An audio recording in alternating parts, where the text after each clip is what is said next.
Happy Monday, ladies and gents. Allincrypto here, and welcome back, guys, for another daily cryptocurrency market update. If you guys are new around here every single day at 1 p.m. UK time, we release an update just like this one, where we don't just look at the crypto space, but we look at the broader markets. And that's where we're going to kick the video off, is with looking at the broader markets and understanding macro context that you have to. It's the bigger picture that if you get right, it's going to help you when you look at your smaller picture, which in our case is investing in the cryptocurrency space, to get that decision right. And we are now in a position. It's been a turbulent year, for somebody like myself who holds a lot more altcoins than I do the likes of Bitcoin. It's been a bumpy year, but we are now in a position where we are up on the majority of our positions and doing well with our portfolio overall. And remember, we largely sheltered from the storm that was 2022.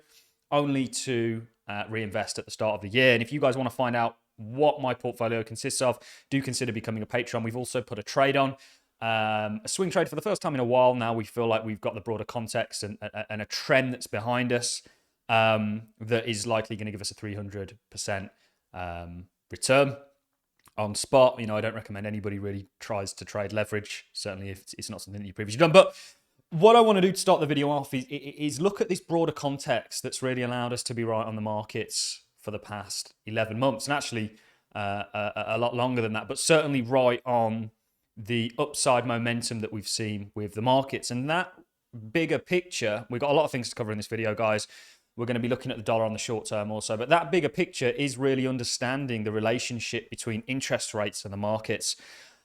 It seems unfathomable that markets could go up when you have high interest rates. However, historically, if you look at interest rates, the market has always closed higher by the end of them doing interest rates than the start of it. So actually, interest rates increasing is historically a very bullish thing for the markets. We've done lots of studies in this.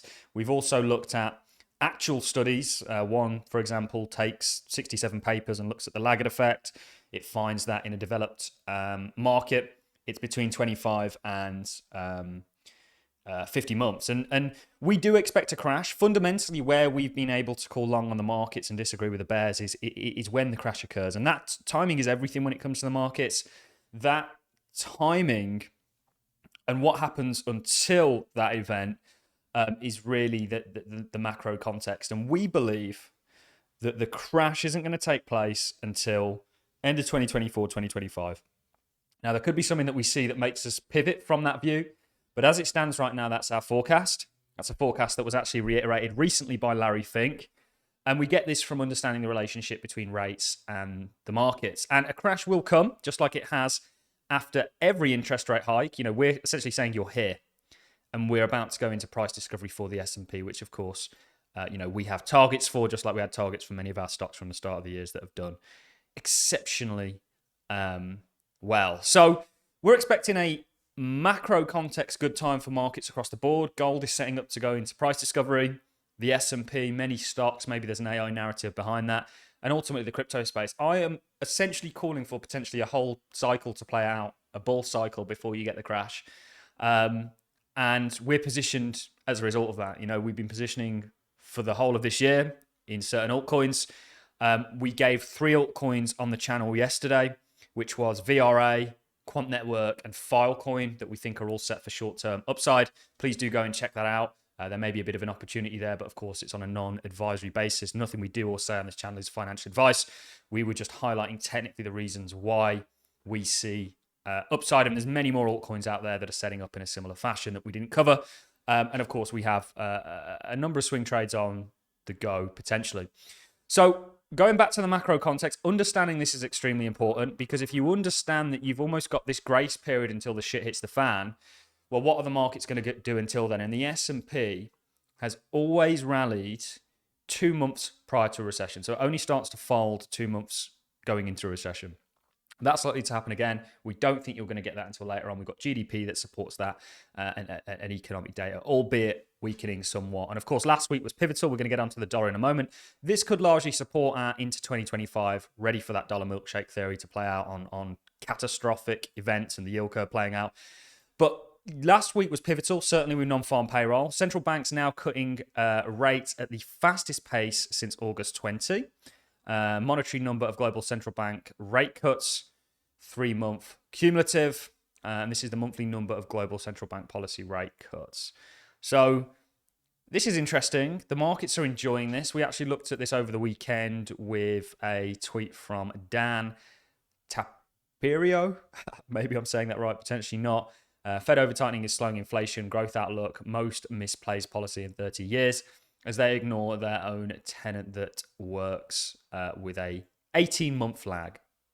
Roundabouts, it could be longer. Expect explosive moves in the NASDAQ, Bitcoin, and all digital assets. And you had, again, we did find it rather funny that the bears doubled down on this dip, and we said, no, look, this is just a healthy retest. Okay, anybody that thinks technical analysis doesn't work has clearly never utilized it and used it. We know people that pull millions off the markets using exactly that, and they are a great predictive mechanism. This was one of the most strong weeks we've seen for the S&P and stocks across the board in a long time, and it was perfectly at a key technical level. We still expect high continuation for this. Of course, Bitcoin doing very well, gold pulling back somewhat. If you look at the NASDAQ, you can see these patterns that we've sort of somewhat been highlighting. Microsoft doing exceptionally well, Google looking to close that gap that we did warn people about, and everything in between. So we'll see how this week opens. You do have company earnings, likes of Walt Disney and whatnot, this week. But this is taking place, and of course, this is affecting the dollar. Let's go down to the small time frames. This is now broken out of a range. We were speculating on the dollar rolling in a risk-on period based on the candle you had at the start of the year. And this was a bit of a precursor that was then accompanied with lots of fundamental news. Not only that, you were at key technical levels just in time for the Bank of Japan to come out and say they're going to start doing yield curve controls. Loosen their yield curve controls, meaning a bid for the JPY. Technical analysis is the footprint in the sands, guys. And the dollar is likely set for more downside. I would like to see the lower end of this range get taken. Doesn't have to go straight down. That's going to support this bull period we think is ahead into a crash, having a bit of forward guidance. This is essentially what we think you're setting up to do. However, with the dollar, it's very important to pay attention to the fact that it is the least ugly out of a bunch of uglies when it comes to fiat currencies. It's the world reserve currency.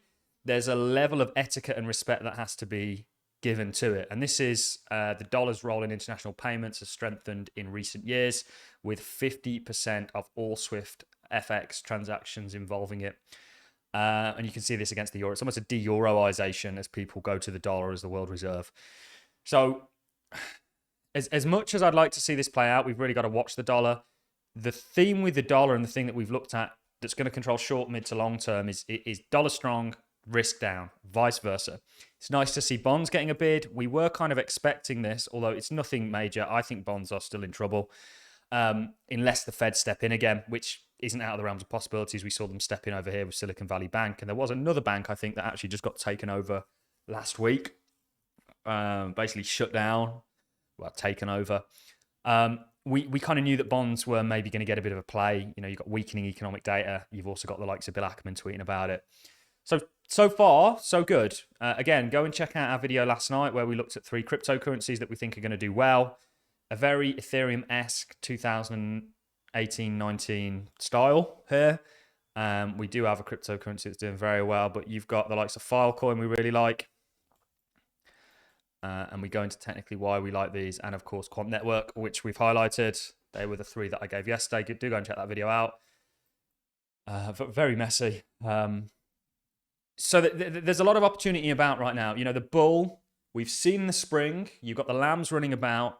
We will turn into a full-blown summer. And also we've done a lot of looking at others' market cap dominance and things like that suggest altcoins potentially are going to do quite well. It's just my own take. Will it happen? We'll see. But we think the bull is underway, guys. And the opportunities that are going to arise from that are going to be massive. And we'll look to capitalize on that, both from an investment point of view and a trade point of view.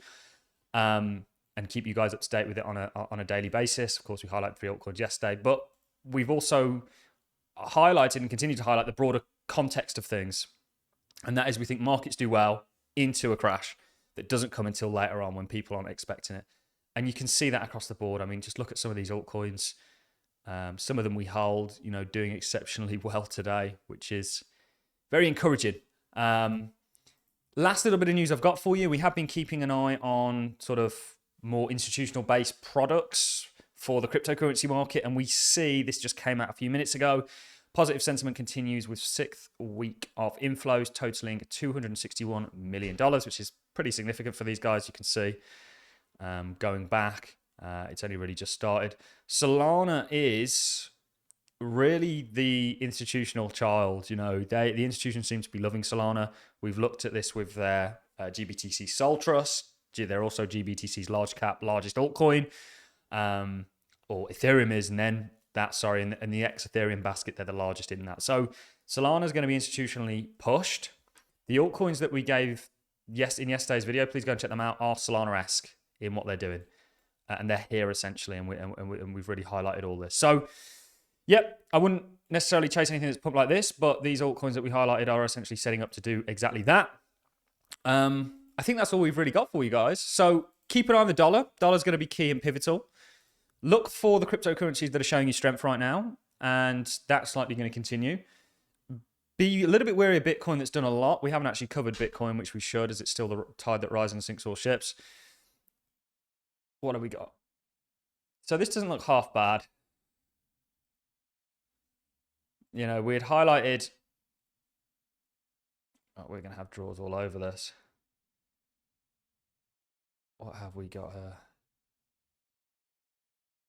So I must have been going over this with my Patrons yesterday, but let's take the draws off. This doesn't look half bad. This could just be a climb up. Bitcoin will run into some resistance at some point and have a pullback at some point. That is going to affect altcoins, but I mean, you can look. Filecoin, highlighted yesterday down here. Look at it already. Get on board the train.